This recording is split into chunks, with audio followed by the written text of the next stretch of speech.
अस्सलाम वालेकुम नाजरीन, आप देख रहे हैं प्रोग्राम फेस टू फेस और मैं हूं आपके साथ मनीज़े मोइन। अमेरिका ईरान पर हमला कब करेगा, ये वो सवाल है जिसके जवाब में सारी दुनिया अपने तज्ज़िये इस वक्त पेश कर रही है।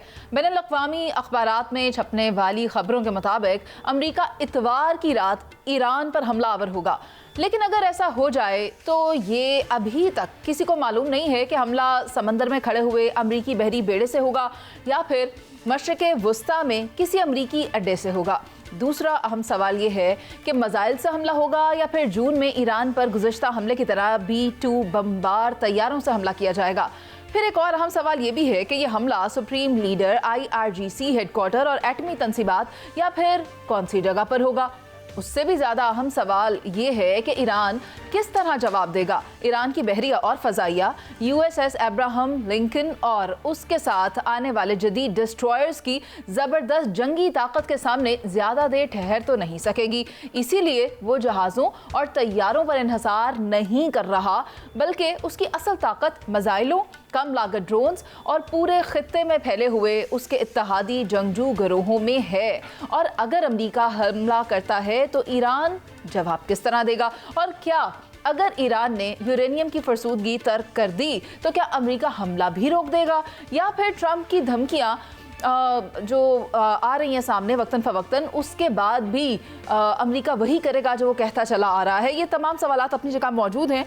इन पर तफसील से बात करने के लिए प्रोग्राम में मेरे साथ हैं ब्यूरो चीफ पंजाब शहजाद हुसैन बट, मुझे ज्वाइन कर रहे हैं ब्रिगेडियर रिटायर्ड मसूद अहमद, और मेरे साथ प्रोग्राम में मौजूद होंगे एयर वाइस मार्शल साजिद हबीब। मैं गुफ्तगू का आगाज़ करना चाहूँगी मसूद अहमद साहब आपसे। आप देखें, ड्रॉप साइट के मुताबिक अमेरिका हमला करेगा ईरान पर रात के 12 बजे इतवार को, लेकिन आप देखें GCC ममालिक इस पर क्या कहते हैं। वो अपनी स्टेटमेंट वाज़े कर चुके हैं कि आपको हम अपनी फ़ज़ाई हदूद, अपने अड्डे या व्हाट्सएवर आपको किसी भी तरह मुआवनत देने के लिए वो तैयार नहीं है। ऐसे में अमेरिका के पास ऑप्शंस क्या मौजूद हैं, वो किस तरह, अगर ये ड्रॉप साइट की जो बात मैं आपके साथ कर रही हूँ उसको मलहूज़ खातिर रखा जाए तो क्या स्ट्रैटेजी अपनाएगा अमेरिका ईरान पर हमलावर होने के लिए? जी हाँ, बहुत शुक्रिया। देखें, जिस तरीके से उन्होंने USS अब्राहम लिंकन को लेके आए हैं, उस विजन में मौजूद हैं, तो that is one option. Second, Diego Garcia में इनके फैसिलिटीज़ वहाँ पे है, क्योंकि B-52 और B-2 बम्बर्स वहाँ पे मौजूद हैं। और बाकी जो मिडिल ईस्ट में जो है, आल्दो मिडिल ईस्ट में ख़ास तौर पे देयर आर 19 स्टेशन समझ लें, और उसमें 9 परमानेंट बेसिस हैं।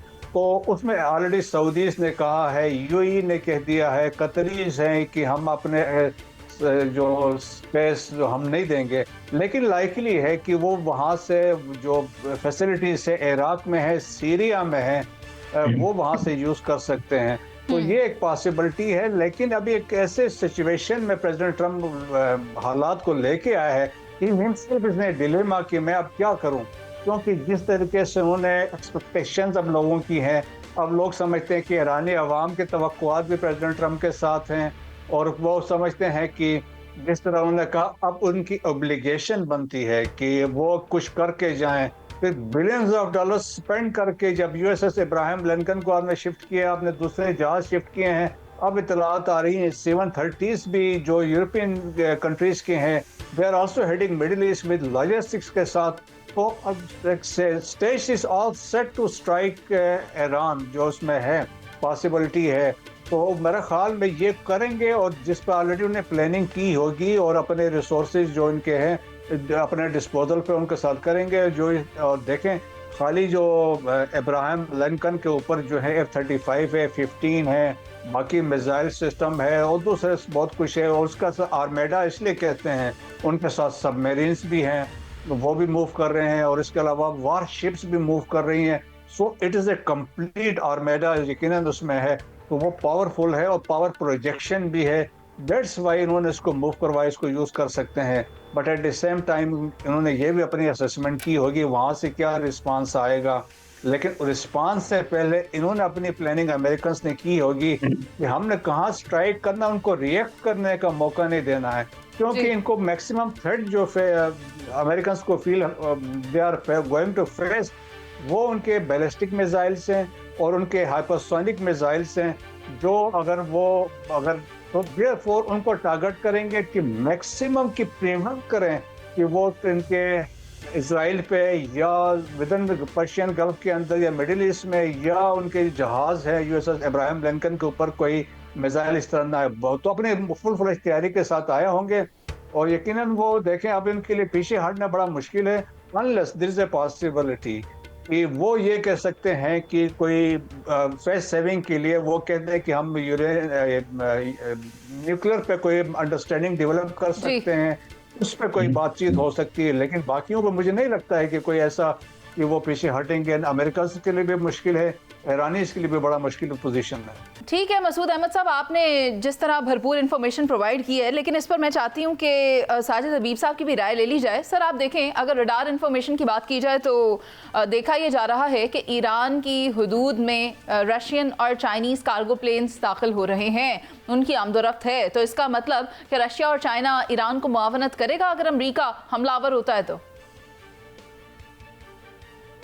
देखिए, रशिया और चाइना मेरे हिसाब से कोई डायरेक्ट मुआवनत तो नहीं करेंगे। उनको बिहाइंड द सीन जो कुछ उनको इन्फॉर्मेशन दी जा सकती है, इन्फॉर्मेशन वो पूरी देंगे, इंटेलिजेंस इन्फॉर्मेशन देंगे, और शायद उनको जवाबी टारगेट्स जो उनको ईरान को चाहिए होंगे उसके बारे में भी इंफॉर्मेशन देंगे। डायरेक्ट कोई इन्फॉर्मेशन नहीं करेंगे। लेकिन अभी आपने देखो कि रिसेंटली ईरान ने चाइना और रशिया के साथ अपनी हुदूद के अंदर उन्होंने एक बहुत अच्छी एक मिलिट्री एक्सरसाइज की, नेवल एक्सरसाइज की है। तो उससे एक तो ये कि डेफिनेटली उसमें काफ़ी कुछ इन्फॉर्मेशन एक्सचेंज हुई होगी, लेकिन मेरी राय में डायरेक्ट कोई इंटरफेरेंस जो है नहीं करेंगे रशिया और चाइना, अनलेस उनके एसेट्स के ऊपर जो है वो इब्राहिम लिंकन से या एयर से दूसरे तरीक़ों से हमला किया जाता है। बट मुझे डायरेक्ट इंटरफेरेंस की कोई ऐसी आई डोंट थिंक सो। ठीक है, अगर डायरेक्ट आपको लगता है कि इंटरवेंशन नहीं हो सकती, लेकिन आप ये भी देखें ईरान स्ट्रेट ऑफ हर्मस में बहरी मशकें कर रहा है, तो फिर क्या वहां से हमला होने का खतरा है? ईरान के पास तो है ना कि स्ट्रेट ऑफ हॉर्मस को वो बंद करने की ऑप्शन है, जितने भी उनके रिसोर्सेज हैं। तो अगर वो कंप्लीट उसको ब्लॉकेट नहीं कर सकते तो एक जिसको कहते हैं एक न्यूसेंस क्रिएट कर सकते हैं वहां से आने जाने वाले वो जो ट्रैफिक है, जो मैरीटाइम ट्रैफिक है, उसको डेफिनेटली डिस्टर्ब कर सकते हैं, जिसका ग्लोबल मार्केट के ऊपर तो फर्क पड़ेगा। बल्कि पिछले वेडनेसडे से ऑयल की प्राइसेस में डेफिनेटली एक फर्क आया है उसकी वजह से।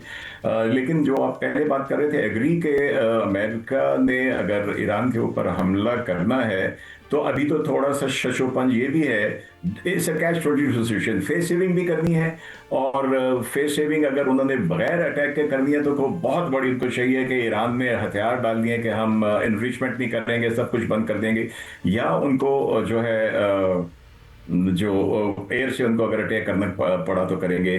लेकिन कुछ ना कुछ जो है करने के लिए उनको पता है कि रिटेलिएशन होगी तो वो कहाँ पे होगी। वो उसके एलाइज हैं, उनका सबसे बड़ा अड्डा कतर में है, और उनका जो बहरी बेड़ा है। अब थोड़ा सा आपने देखा होगा कि ट्रंप की भी कल स्टेटमेंट आ रही थी कि इज लिटिल कूल डाउन, कि मेरी कुछ बात होने का उसने इंदिया दिया है कि हुई है। और दूसरी उसने अभी कहा कि पूछा गया उससे कि अभी आप अपना जो बहरी बेड़ा इब्राहिम लिंकन है इसको वापस ले जाएंगे, तो उसने कहा कि इसने कहीं ना कहीं तो रहना है, तो अभी इधर ही रहेगा। तो I think there is a catch 22 situation. It's not so easy कि ईरान के ऊपर हमला किया जाए और दाएं बाएं जो उसके जो इत्तेहादी हैं उनको नुकसान ना पहुंचे, जिसमें इजराइल सबसे बड़ा टारगेट होगा। लेकिन अगर अमेरिका हमला नहीं करता तो फिर इतने जो ताबड़तोड़ बयानात अमेरिका की जानिब से आते रहे, वो उसकी साख पर, उसकी क्रेडिबिलिटी पर भी सवाल उठाएंगे कि आखिर जो इतना गरजे, इतना बरसे, तो फिर अब क्या है, हकीकत में तो फिर कुछ ना हुआ, तासुर ऐसा जाएगा, जिसके बाइस ये कहना गलत ना होगा कि अमेरिका अपनी क्रेडिबिलिटी खोता चला जाएगा। लेकिन ऐसे में जिस तरह हमने गुफ्तगू का आगाज़ किया था कि क्या अगले 24 घंटे में ईरान पर कोई हमला हो सकता है, तो शहजाद हुसैन भट्ट साहब आप क्या देख रहे हैं?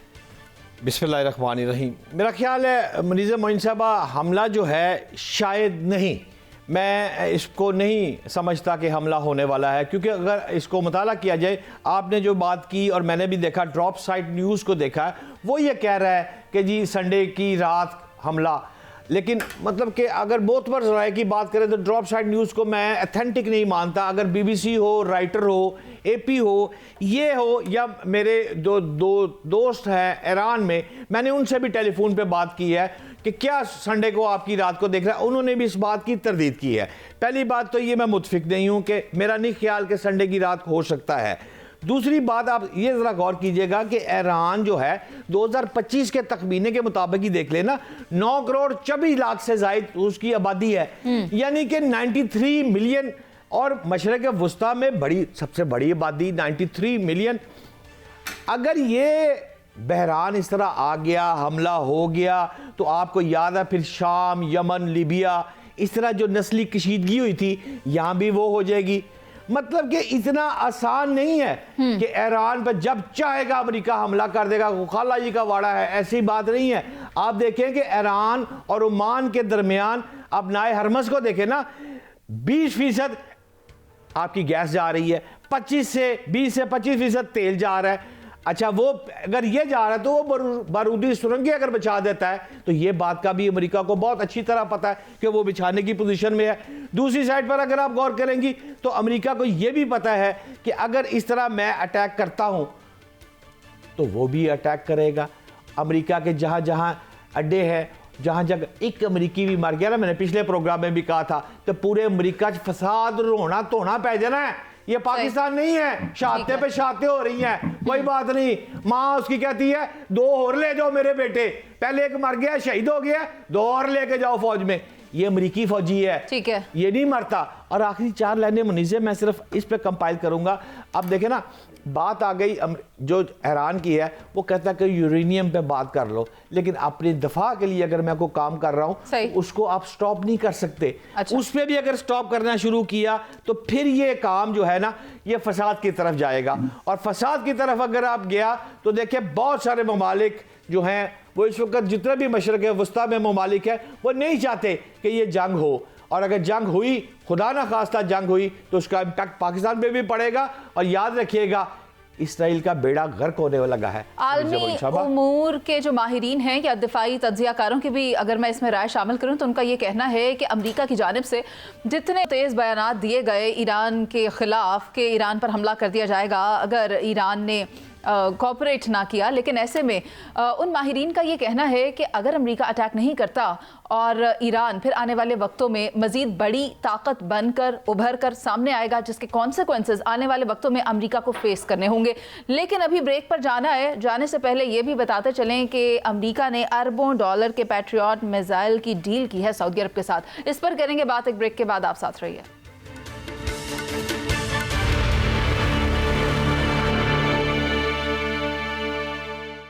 वेलकम बैक नाजरीन। मशरक़ वस्ता एक बार फिर से तेज़ी से बदलती हुई सिक्योरिटी सूरत हाल की लपेट में है। फ़लस्तीन का देरीना तनाज़ा, ईरान और अमेरिका के दरमियान बढ़ती हुई कशीदगी, इसराइल के गिर्द मंडलाते जंगी खदशात और चीन की दिफाई टेक्नोलॉजी में मुसलसल पेशरफ्त ने खित्ते को एक नए असलहा जाती मुकाबले की तरफ धकेल दिया है। ऐसे माहौल में अमेरिका की जानिब से सऊदी अरब को अरबों डॉलर मालियत के पैट्रियट मिसाइल सिस्टम की फ़रोख्त और इसराइल को जदीद फ़ौजी साजो सामान की फराहमी महज तजारती माहिदे नहीं बल्कि खित्ते में ताकत के तवाज़ुन को बरकरार रखने की एक बड़ी स्ट्रैटेजिक कोशिश समझी जा रही है। और ये इक़दामात इस बात की निशानदही भी करते हैं कि दिनों में दिफाई निज़ाम, बिलखुसूस फ़ज़ाई और मिसाइल दिफाई टेक्नोलॉजी मशरिक़ वस्ता की सलामती सियासत का मरकज़ी महवर बनने जा रही है। मेरे साथ मौजूद हैं मसूद साहब। सर, आप मुझे बताएं, ये जो मिसाइल अमेरिका ने सऊदी अरब के साथ डील किया है, पैट्रियट मिसाइल सिस्टम, ये है क्या? इसके बारे में क्या इत्तलात हैं आपके पास? यहाँ देखिए, पैट्रियट का हमने पहले भी सुना था, जब गल्फ की जंग हुई तो उस वक्त भी ये पैट्रियट मिसाइल यूज हुए थे। अब जो सऊदी की मिला, these are the latest version of Patriot missile with defence system, जो रेडार्स वगैरह जो हैं वो एफिलिएटेड है। ये बेसिकली देखें कि लेटेस्ट है। और फिर ये जहाज के एनिमी एयरक्राफ्ट के अगेंस्ट भी इस्तेमाल होते हैं, अप्रोचिंग क्रूज मिसाइल्स के अगेंस्ट भी होते हैं और बैलिस्टिक मिसाइल के अगेंस्ट भी इस्तेमाल होते हैं। सो देखें कि और ख़ास तौर पर जब सऊदीज़ को ये देना, तो उससे आप ये देख लें कि सऊदीज़ का एक तो ये है कि सऊदीज़ का जो एयर और मिसाइल डिफेंस सिस्टम बड़ा स्ट्रांग हो जाएगा। वो हमने पास में देखा, अगर आपको याद तो, हूतीज़ ने मिसाइल्स बड़े फायर किए थे सऊदी अरब के ऊपर, और जिसके बाद उनके ऑयल फील्ड में भी इस पर हिट किया गया तो बड़े मसाइल पैदा हो गए थे। सो अब जब ये पूरा इनके पास पहुंचेंगे तो इनके पास एक कैपेबिलिटी आएगी, दे कैन रिएक्ट और ताकि वो उसको काउंटर कर सकते हैं। और फिर खित्ते के अंदर भी आप देखें कि यूएई के साथ इनके मामलात हैं, 73 में जो कुछ हुआ उसके बाद इजराइल के लिए भी एक मैसेज होगा कि अगर कुछ फ्यूचर में होता है दे हैव द कैपेबिलिटी, ये काउंटर कर सकते हैं। That is one thing. ये एक तो ये इनके बड़ा स्ट्रांग एयर और मिसाइल डिफेंस सिस्टम आ गया। सेकंड, इट आल्सो रिफ्लेक्ट्स की जो स्ट्रेटेजिक कोऑपरेशन है बिटवीन अमेरिका एंड सऊदीज, और इसका ये भी मैसेज दिया है कि we care about our partners. पहले क्योंकि कतर के वाक़ये के बाद लोगों में शक पड़ गया था कि ये क्या कर रहे हैं, तो ये एक वो वाला मैसेज भी है। इससे इम्पोर्टेंट चीज़ ये है, देखें कि यकीनन खित्ते में जो स्ट्रेटेजिक बैलेंस है वो फ़र्क पड़ेगा उसमें जी। अगर वो कहते हैं अमेरिकन नहीं भी हो तो, लेकिन जब आपके पास ऐसा सिस्टम आ गया है तो आप तो बाकियों को आप कुछ नहीं बिगाड़ सकते हैं, आप दूसरों को थ्रेट कर सकते हैं अभी। सो वो फैक्टर है। और फिर ऊपर से मोस्ट इम्पॉर्टेंटली आपके पास देखें पास स्टोर में अगर 750 पड़े हों डिफरेंट लोकेशन, तो इसकी साइकोलॉजिकल इम्पैक्ट बहुत ज़्यादा है कि 750 पैट्रियट मिसाइल्स, तो मेरे ख्याल में वो भी एक बड़ा इम्पैक्ट है। तो सऊदीज़ के लिए एक बहुत ज़बरदस्त किस्म की डेवलपमेंट है, और खित्ते के अंदर यकीनन सऊदीज़ की जो स्ट्रेंथ है होगी जो एयर डिफेंस में या अगेंस्ट मिसाइल डिफेंस के लिए वो बढ़ जाएगी। चलें, इस बात से इसकी तो अक्कासी होती है ना कि business is business and war is war, लेकिन ऐसे में शहजाद हुसैन भट्ट साहब आपको क्या लगता है कि यही वक्त क्यों मुंतखब किया गया इस डील के लिए? देखें मुनीज़े, बात यह है कि सऊदी अरब को पैट्रियट मिसाइल जो है वो तकरीबन उसकी मालियत 9 अरब डॉलर बताई गई है कि इसने अमेरिका ने सऊदी अरब को फ़रोख्त किया है। अच्छा, इससे कबल अमेरिका ने इसराइल को भी 6.5 अरब डॉलर के फ़ौजी साजो सामान जो है उसकी फ़रोख्त करने की मंजूरी भी वो अमेरिका दे चुका है। अब बात यह है, ये जो पैट्रियट मिसाइल सिस्टम है, ये जैसे अभी ब्रिगेडियर साहब ने बता दिया है कि ये क्रूज़ मिसाइल और बैलिस्टिक मिसाइलों को रोकने और तबाह करने के लिए इस्तेमाल होता है। अच्छा, सवाल यहाँ ये है कि जदीद रडार टेक्नोलॉजी जो है ये नेटवर्क का अब हिस्सा सऊदीया के पास भी हो गया। तकरीबन मेरा ख्याल है 19 ममालिक जो है वो पहले भी इसको इस्तेमाल करते हैं जी। अच्छा, अगली बात ये है कि अगर ज़रा आप गौर करेंगी तो ईरान ने जब मिसाइल मारे इसराइल पे, तेल अवीव को तबाह बर्बाद किया, फिर उसने समझदारी का मुजाहरा करते हुए मीडिया पे नहीं आने दिया, उन सारी बातों को छुपा लिया हुआ है जो अभी तक मंजर आम पे नहीं। लेकिन 10 मिसाइल अगर फॉर एग्जाम्पल मारे तो उसमें से मुनीज़े 6 जाके लगे, 4 ही रुके थे। इस मरतबा भी अगर 750 का फिगर आया है कि ये सऊदी अरब में लगा भी दिए जाए तो फिर भी सारे के सारे रुकने नहीं अगर इसराइल ने मारे। और ये अगर इसराइल ने ईरान ने मारे सऊदी अरब के ऊपर तो उसकी वजह यह है कि वो सऊदीया से जंग नहीं चाहता। लेकिन ये फिर हम सोशल मीडिया पे और टीवी पे अखबारात में ये कहेंगे कि सऊदीया पर हमला हो गया, लेकिन देखें ना लड़ाई करवाने वाला कौन है, ये दाना डालने वाला कौन है? अमरीकी अड्डे सऊदी अरब में, उनको बचाने के लिए 9 अरब डॉलर के उन्होंने पैट्रियट सिस्टम बेच दिया सऊदी अरब को।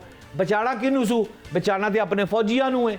ईरान ने ते सऊदीया को मारना ही नहीं है, वो तो अमरीकी फौजी अड्डे जो है सऊदीया में है उनको सहूलत। अब दूसरी साइड पर जरा ये भी गौर कर लीजिएगा, अब पाकिस्तान या चाइना या टर्की अगर लगा देता अपना सिस्टम तो फिर अमेरिका ने चीखें मारनी थी कि मेरे फौजी मर गए। लिहाजा सऊदीया ने भी अक्लमंदी की है कि उसको पैसे देकर, उसी का सिस्टम लेकर, उसी की तलवार से उसके फौजी बचाने की ये कोशिश की है। ये एक अच्छी कोशिश है, लेकिन मेरा ख्याल है खुदा ना खास्ता अल्लाह ना करे कि अमेरिका ईरान पर हमला करे और ईरान फिर सऊदीया पर हमला करे और अमरीकी फौजी वहाँ पर जा बको। यह खित्ते के लिए अच्छा नहीं है। खत्ते के लिए इस वक्त जो जारी सूरत हाल है भट्ट साहब वो तो काफ़ी गंभीर दिखाई देती है। लेकिन ऐसे में साजिद हबीब साहब आप देखें कि अमेरिका की जानिब से ये जो डील की गई पैट्रियट मिसाइल्स की सऊदी अरब और इजराइल के साथ, लेकिन आने वाले वक्तों में ये कहा जा रहा है हेलीकॉप्टर्स और ये तैयारे भी दिए जाएंगे। तो फिर आप इस सूरत हाल को कैसे देखते हैं? सूरत हाल तो संवरती हुई दिखाई नहीं दे रही। दूसरी जानिब आप देखें चीन दिफाई टेक्नोलॉजी में भी कितना आगे चला गया। आपने एक बड़ा अच्छा जोड़ा शुरू में बोला था, वो क्रक्स है इस सारी बात का, war is war, business is business. तो भाई ये सारा बिजनेस है। आप शुरू से देख लीजिए अमेरिका का ट्रेंड ही यही रहा है। अगर वो 20 F-16 देता था ईरान उसको तुर्की को, तो 20 से 25 वो ले लेता था ग्रीस को, जिनके साथ उनकी लड़ाई होती थी या उनके मसले चल रहे होते थे।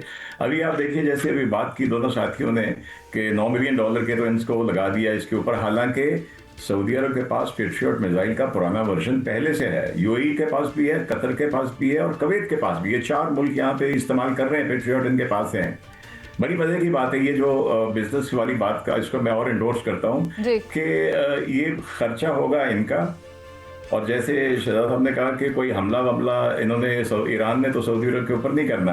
आप ऑफिशियल अमेरिकन मीडिया की जो स्टेटमेंट है उसके ऊपर देखिए कि ये दिए जा रहे हैं सऊदी अरब को कि सऊदी अरब का दिफा और जो अमेरिका का दिफा, जो अमेरिकी एसेट्स का और अमेरिका के जो एलाइज हैं उनके दिफा में ये मुआवन साबित होंगे। This is the official statement.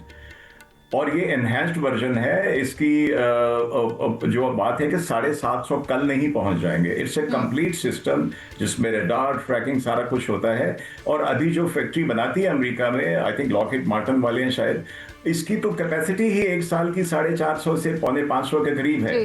2027 तक उन्होंने एनहांस करनी है 650 पेट्रियट साल का बनाने की। पूरा सिस्टम होता है, जस्ट नॉट एक सिर्फ वो शुरली नहीं होती, पूरा पैकेज होती है, पूरा सिस्टम होता है। तो पहली बात तो ये थी, it's going to take time. और दूसरी बात ये कि बिजनेस है, इन्होंने लड़वा के इनको सब कुछ चीज़ें बेचनी है, बाकियों को भी बेचनी है। जो इजराइल को बेचा है उसमें पेट्रियट भी शामिल है और उसमें वो सामान है जिससे वो दाएं बाएं गजा के ऊपर दूसरी जगह के ऊपर हमले करता है। अपाची हेलीकॉप्टर्स हैं जो उसको दिए जा रहे हैं और हम जो है वो आउटडेट हो गई, उसकी जगह नई गाड़ियां उन्होंने बनाई है वो दी जा रही हैं। सो नीयत साफ जाहिर है कि इजराइल से क्या करवाते रहना है और यहाँ से अरबों को इस तरह के वो थ्रेट्स बना के कि तुम्हें ईरान से हमला है। पहले एक जमाने में कहते थे तुर्की को कि तुम्हें सऊदी अरब से भी खतरा है। तो ये बिजनेस है, दैट इज द पॉइंट जो आपने बड़े शुरू में क्लियरली कह दिया था। तो ये सिलसिला आहिस्ता आहिस्ता, लेकिन मैं समझता हूँ कि चेंज इसमें आ रही है। तुर्की, सऊदी अरब, पाकिस्तान का इकट्ठे होना, चाइनीज और कनेडियन प्राइम मिनिस्टर का मिलना, फिर यूके और उनका प्राइम मिनिस्टर का मिलना। सो ये अब दुनिया इंशाल्लाह इट विल टेक टाइम, लेकिन ये सुप्रीमेसी ऑफ अमेरिका को ट्रंप मेरे नज़दीक ख़त्म करके ही रहेंगे। सूरत हाल भी कुछ ऐसी ही लग रही है। लेकिन ऐसे में वो आपने बात की ना सऊदी अरब, तुर्की और पाकिस्तान की, मैं ब्रिगेडियर मसूद साहब आपसे ये जानना चाहती हूँ कि सऊदी अरब ने ये मुआहिदा करने के लिए अमेरिका का ही इंतखाब क्यों किया? अगर उसे बिजनेस ही करना था दिफाई, तो वो चीन की जानिब भी तो देख सकता था और शराकत दारी भी है, बरादराना ताल्लुकात भी हैं। Then why America? देखें जी, America basically is the guarantor है सिक्योरिटी के लिए मिडिल ईस्टर्न कंट्रीज के लिए, और स्पेशली जो वेपन सिस्टम है इनके पास, जो मिडिल ईस्ट में जितने कंट्रीज है वो सारा अमेरिकन है और अमेरिकन बेसिस वहाँ पे मौजूद हैं। तो सऊदी अरब में गारंटर तो पाकिस्तान भी है ना? नहीं, पहले तो देखें, पहले तो यही था, अब पाकिस्तान आ गया है। अब पाकिस्तान ने एक अलायंस किया है, तो लेकिन उसमें यकीनन पाकिस्तान उनको डिफेंड करेगा जब कोई अटैक वगैरह होता है। लेकिन बाकी चीज़ें तो है। फिर ऊपर साहब ने देखा होगा जब रिसेंटली MBS का विजिट हुआ तो यहाँ पे उन्होंने कहा $500 बिलियन का ट्रेड, उन्होंने कहा $1 ट्रिलियन, तो $1 ट्रिलियन पे चले गए हैं। तो इंटरेस्ट दोनों का है और इंटरेस्ट अभी अमेरिका का ज़्यादा है कि उन्होंने तो अपनी चीज़ें सेल करनी है और सऊदीज़ ने वहाँ पे इन्वेस्टमेंट करना है। तो इसलिए वेपन सिस्टम तो यकीनन वहाँ पे है। और जिस तरीके से वो प्रायोरिटी देते हैं, जिस तरीके से हमने उस वक्त प्रेस कॉन्फ्रेंसेस में देखा है MBS को, जिस तरीके से बहुत सारे सवाल हुए, तो प्रेसिडेंट ट्रम्प ने उनको प्रोटेक्ट किया। उन्होंने कहा कि भाई ये सवाल आप इनसे पूछ नहीं सकते। सो मेरे ख्याल में उनका अपना इंटरेस्ट है, सऊदीज़ का अपना इंटरेस्ट है। देखें आजकल के इंटरनेशनल रिलेशंस में आपका national interest is the most important और हमने अपना नेशनल इंटरेस्ट को प्रोटेक्ट करना है। हम क्या अभी देखें ना, अनफॉर्चुनेटली हर एक उम्मा की बात करता है, तो लेकिन उम्मा की तो कोई बात नहीं, उम्मा तो कभी इत्तेफाक पे इकट्ठे ही नहीं हुए। सो देर खुद आपने देखा कि अब क्या हुआ यमन के अंदर, सऊदी से UAE वाले, UAE एक ग्रुप को सपोर्ट कर रहा था अगेंस्ट सऊदी, वहाँ पे एक डिवीजन क्रिएट की थी। सूडान में यही हालात हैं, वहाँ पे वो हफ्तार, वहाँ पे जिस तरीके से अब्दुर्रहमान को जो चीफ है उनको सऊदीज कर रहे हैं और दूसरे जो रैपिड सपोर्ट फोर्स है उनको UAE वाले करे। इसी तरह लीबिया में तो आप देख लें कि GCC कंट्रीज में आपने डिवीजन देखा है। सो आपने अपना आप को प्रोटेक्ट करना है, फिर जिस तरीके से खुद को करना है, अपने मुल्क के नेशनल इंटरेस्ट को करना है। मसूद अहमद साहब आपका बहुत शुक्रिया, हबीब साहब आपका भी बहुत शुक्रिया। ऐसे में इस वक्त जो मशरक़ वस्ता की सूरत हाल दिखाई दे रही है, हालात तो कशीदा हैं, लेकिन इस तरह जो हालात अभी पैदा हुए हुए हैं, ऐसे में अमेरिका की जानिब से जो पैट्रियट मिसाइल सिस्टम की डील हुई है सऊदी अरब के साथ और मीनवाइल इजराइल के साथ भी कुछ इसी तरह के मुआहिदे हो रहे हैं, हेलीकॉप्टर देने की भी बात हो रही है, तो काफ़ी क्वेश्चंस पैदा हो रहे हैं। लेकिन फिलहाल इस मौजू को एक जानिब रखते हैं और खेल के मैदान का रुख करते हैं एक ब्रेक के बाद, जहां भी कुछ अजीब व गरीब सी सूरत हाल पैदा हुई हुई है। ICC की जानिब से नया T20 वर्ल्ड कप का ट्रैक भी रिलीज हो चुका है। एक ब्रेक के बाद वापस आएंगे, उस पर बात करेंगे। नाज़रीन, हमारे साथ ही मौजूद रहिएगा।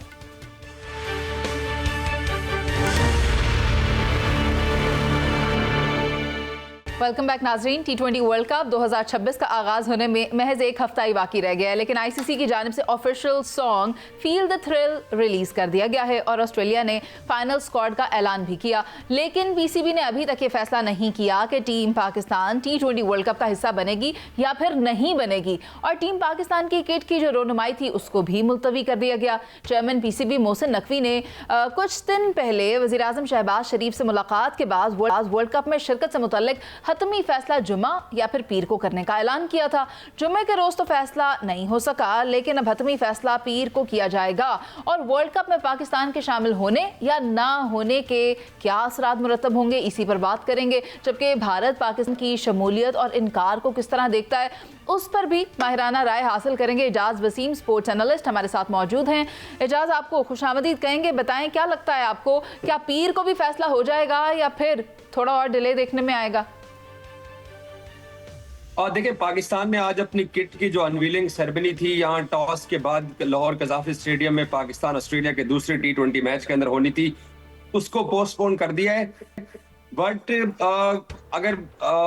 अगर हम हकीकत पर मबनी बात करें तो मुझे ऐसे लगता है कि Pakistan cricket team world cup खेलने के लिए 2 तारीख को यहाँ से रवाना हो सकती है। टीम को फिलहाल वर्ल्ड कप के लिए श्रीलंका ट्रेवल करने की इजाजत दिए जाने का इम्कान है।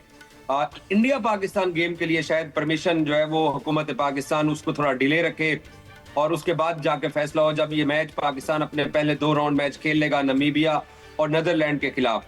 तो पाकिस्तान क्रिकेट बोर्ड की तरफ से क्यों अभी तक खामोशी इसी बात के ऊपर है, क्योंकि वफाकी हुकूमत ने फैसला करना है। फ्राइडे के दिन बताना था प्राइम मिनिस्टर ने, जो कि नहीं बताया। अब पीर का भी इंतजार किया जा रहा है। बट आप ये पूछ रही हैं कि पीर से बात आगे जा सकती है, शायद इंडिया पाकिस्तान गेम की हद तक बात आगे चली जाए, बट आसार यही लगते हैं कि पाकिस्तान क्रिकेट बोर्ड जो है, क्योंकि आपको आइडिया हो जाता है कि पाकिस्तान क्रिकेट बोर्ड तैयारियां क्या कर रहा है, क्योंकि टीम को भी तैयार रखा हुआ है। जो ट्रेवल करना है पाकिस्तान क्रिकेट टीम ने ऑस्ट्रेलिया टीम के साथ, वो जो चार्टर प्लेन आज से तकरीबन 1.5 माह पहले वो बुक हुआ था, वो भी वैसी की वैसी चीजें हैं। सो लगता यही है कि टीम ट्रेवल कर जाएगी। इंडिया पाकिस्तान गेम के लिए अभी कुछ नहीं कह सकते हैं। शहजाद हुसैन भट्ट साहब, किट की रोनुमाई या जो सेरेमनी होना थी वो क्यों नहीं हुई? देखिए मुनीज़े, अभी जो बात की ना एजाज, किट लॉन्चिंग मुलतवी होना बहुत गैर मामूली बात है। अगर आप गौर करेंगी तो क्रिकेट बोर्ड आखिरी लम्हे में भी किसी अहम फैसले या इवेंट जो है उसका शिफ्ट के इंतजार में है। पूरी दुनिया क्रिकेट की जो लवर है वो सब यही नोट कर रहे हैं। टीम ने श्रीलंका जाना जो था, मैं समझता हूं वो भी ताहाल खतरे में है। पीर की सुबह इन्होंने रवानगी है और पीर की सुबह ही फैसले का दिन है, जो मोहसिन नकवी ने बात की है। अगर फैसला बदला गया तो टिकटें और शेड्यूल दोनों बदल सकते हैं और ये आलमी सतह पर एक हंगामा होगा। और जो अभी फिक्रा भाई ने कहा ना कि प्राइम मिनिस्टर ने बताना था फ्राइडे को, वो उसकी वजह मैं खबर ब्रेक कर देता हूँ प्रोग्राम में। फ्राइडे को शहबाज शरीफ साहब की मुलाकात नहीं हुई नवाज शरीफ साहब से। नवाज शरीफ से उनकी मुलाकात आज सैटरडे के रोज दोपहर 2 बजे हुई है। उस मुलाकात में भी शहबाज शरीफ साहब ने नवाज शरीफ साहब से ये बात पूछी है, जिस पर मेरे जो बाइतमाद ज़राए हैं उन्होंने ये खबर दी है कि नवाज शरीफ ने ये उनको कहा है कि टीम जानी चाहिए। जिस तरह आपने सख्त टफ टाइम दिया है, चीखें निकलवाई हुई हैं, पूरा इंडियन हुकूमत, इंडियन बोर्ड, इंडियन मीडिया सूली पर लटका हुआ है इस वक्त और उनकी चीखें आसमान तक जा रही है। उस पर शाबाश दी है और कहा है कि फाइनल फैसला मोहसिन नकवी करेंगे। तो हमिया मोहम्मद नवाज शरीफ की राय में मेरी इंफॉर्मेशन के मुताबिक टीम जानी चाहिए। आप इत्तफाक करते हैं एजाज वसीम? देखें, अब क्योंकि मैं थोड़ा डिफरेंट तरीके से चीजों को सोचता हूं, क्योंकि हम लोग क्रिकेट लवर हैं और हम ये भी चाहते हैं कि इंडिया को स्नब किया जाए। हम ये भी चाहते हैं कि जो 2025 की चैंपियंस ट्रॉफी के अंदर प्रेसिडेंट सेट किए गए थे, उनको अभी भी आईसीसी को देखना चाहिए था। और ये शहजाद भट्ट साहब की बात बिल्कुल दुरुस्त है अगर मैं आपको इसको टेक्निकल तरीके से बताऊं मार्केटिंग के हिसाब से, तो वर्ल्ड कप स्टार स्पोर्ट्स ने जो अपने ऐड बेचने थे, जो इंडिया पाकिस्तान गेम के लिए उन्होंने जिन मल्टीनेशनल कंपनीज के साथ मिलकर इन मैचेस को दिखाना था, जो ब्रॉडकास्टिंग की डील आगे बिकनी थी, उन सब का बेड़ा गर्क हो गया है इस पाकिस्तान ने जो हिजानी कैफियत बना रखी है। और बज़ाहिर लगता भी यही है कि पाकिस्तान बेसिकली आईसीसी को यह बावर कराना चाहता था कि जो चैंपियंस ट्रॉफी 2025 में आपने भारत को पाकिस्तान ना भेज के उनको हाइब्रिड दे दिया, तो वो बांग्लादेश का भी हक बनता था। और किसी हद तक ये डेंट डल गया है कि जो मुतासिर हुए, और अगर इंडिया पाकिस्तान गेम नहीं होती है फिर तो सारे पुराने हिसाब चुकता हो जाएंगे। लेकिन मैं अभी भी आपको ये कह सकता हूं, बता सकता हूं कि इंडिया पाकिस्तान गेम जो है, अगर टीम वनडे को ट्रेवल भी करती है तो उसका फैसला वक्त आने के ऊपर देखा जाएगा, क्योंकि वही एक सोने की चिड़िया है वो मैच जिससे सब मिलकर खाते हैं। और पाकिस्तान को नुकसान भी कोई नहीं है बाय द वे। अगर हुकूमत पाकिस्तान चेयरमैन पीसीबी को मना कर देती है कि आप इंडिया पाकिस्तान गेम में 2 पॉइंट इंडिया को दे दीजिए, तो माजी में ऐसी मिसालें 1996 का वर्ल्ड कप और 2003 के वर्ल्ड कप में मौजूद हैं। तो पाकिस्तान को कोई माली खसारा भी नहीं होगा। बट अच्छा, यानी आप कह रहे हैं पाकिस्तान को माली खसारा नहीं होगा, तो फिर ये बताएं कि भारत को क्या माली खसारा होगा? और कल हमारे साथ डॉक्टर नुमान मौजूद थे, उन्होंने तो ये भी कहा कि अंबानी को $900 मिलियन के करीब नुकसान होने जा रहा है।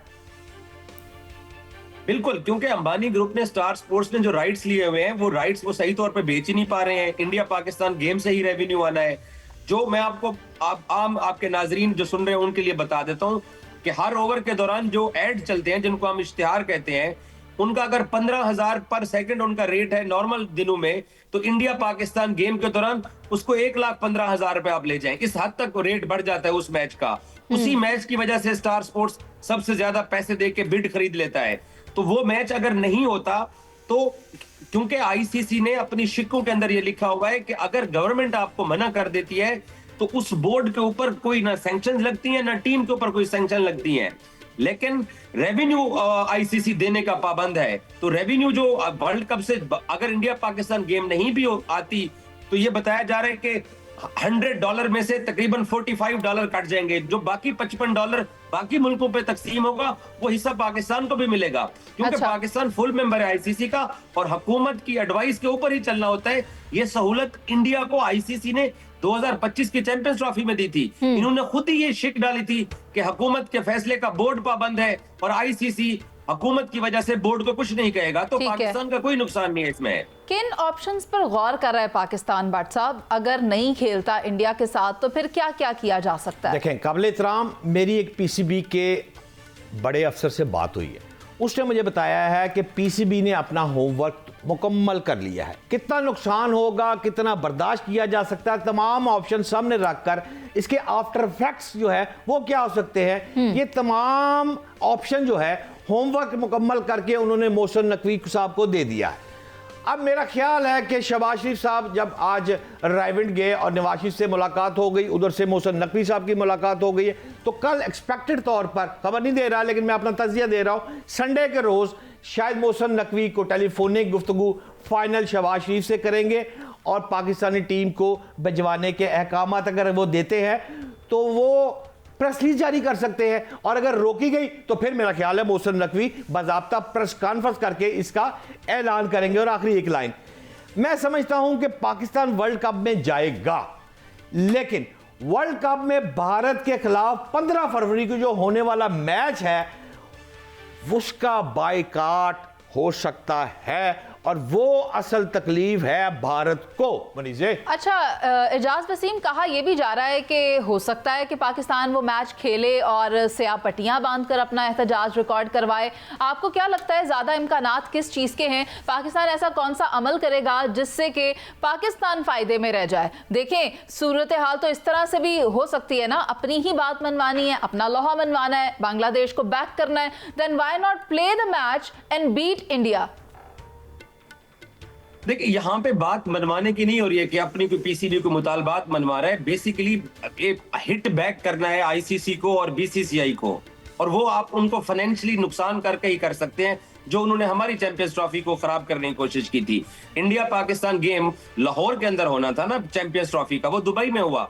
अगर वो लाहौर में हो जाता तो आप अंदाजा लगाइए कि लाहौर की इकोनॉमी और पाकिस्तान क्रिकेट की और पाकिस्तान की जो एक अच्छी पिक्चर दुनिया में जाती, वो किस नेक्स्ट लेवल के ऊपर पाकिस्तान की स्पोर्ट्स को वो लेके जा सकती जी थी। जी। तो पाकिस्तान का एक ही काम है कि इनको ये बावर कराया जाए कि हम भी स्टेक होल्डर हैं और इंडिया पाकिस्तान गेम ही वो सोने की चिड़िया जिससे सब मिलकर खाते हैं। अगर मैं आपको बताऊं कि 14 तारीख को रात के वक्त भी जाकर अगर ऑफिशियली अनाउंस हो, एक बात याद रखिएगा, सरकारी तौर के ऊपर कुछ भी नहीं आएगा कि हम इंडिया मैच का बाइकआउट कर रहे हैं, ठीक है। हम मीडिया वाले चलाते रहेंगे क्योंकि हमें पता होगा अंदर से क्या हो रहा है। तो अगर ये टॉस के टाइम पे पाकिस्तान टीम अगर अंदर जाके उतरी, वो मैच हो भी गया, तो वो डैमेज जितना हो जाना है उसको ना स्टार रिकवर कर सकता है, ना आईसीसी, ना भारत। मेन मकसद सिर्फ है इनको ये बावर कराना है कि आप एक बोर्ड के लिए कुछ कर रहे हैं और बाकी बोर्ड्स के वो आप कुछ समझते नहीं है, ये बावर कराना है।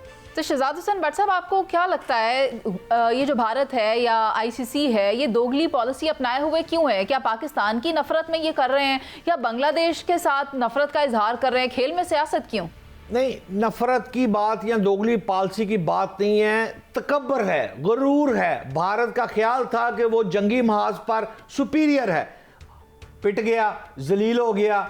अब भारत ये सोच रहा है इसको स्पोर्ट्स के मैदान में वो फिर सुपीरियर है। लेकिन सवाल ये है, बात जो आप फरमा रही थी ना अभी एजाज से, मैं समझता हूँ वर्ल्ड कप की सियासत और सफारतकारी ये इस वक्त ना सबसे बड़ी बात जो स्पोर्ट्स डिप्लोमेसी बन चुका है। ठीक है, ये सिर्फ ये वर्ल्ड कप की बात नहीं है, इस वक्त बात है पूरा आलमी मीडिया जो मॉनिटर कर रहा है पाकिस्तान को, कि पाकिस्तान की एक एक स्टेप को, एक एक कदम को आप वो मूव कर रहा है। अब क्या होने वाला है, अब क्या होने वाला है, और ये अब जो लफ्ज है ये भारत की नींदें खराब हुई है और यही पाकिस्तान की जीत है और यही मोहसिने पाकिस्तान की जीत है। यानी कि पाकिस्तान अब जो खेल में सियासत है उसको मजीद टॉलरेट नहीं करता। बहुत शुक्रिया आपका शहजाद भट्ट साहब और एजाज वसीम हमारे साथ मौजूद थे।